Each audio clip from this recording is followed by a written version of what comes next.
నువ్వెవర్రా? వాడు ఏమన్నాడో విన్నావుగా? వాడు అన్న దాంట్లో తప్పే ఉంది. ఎవరి పని వాడు చూసుకుంటే చాలు.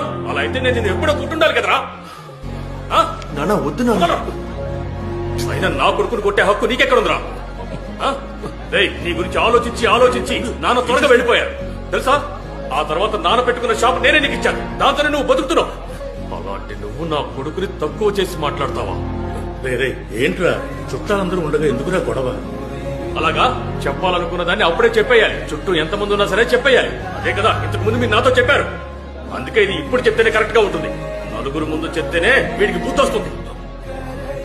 ఉద్యోగం సద్యోగం లేకుండా బేవర్స్ గా తిరుగుతున్నాడు. వీడికి సపోర్ట్ చేస్తున్నావు. నీకు సిగ్గుగా లేదంట్రా?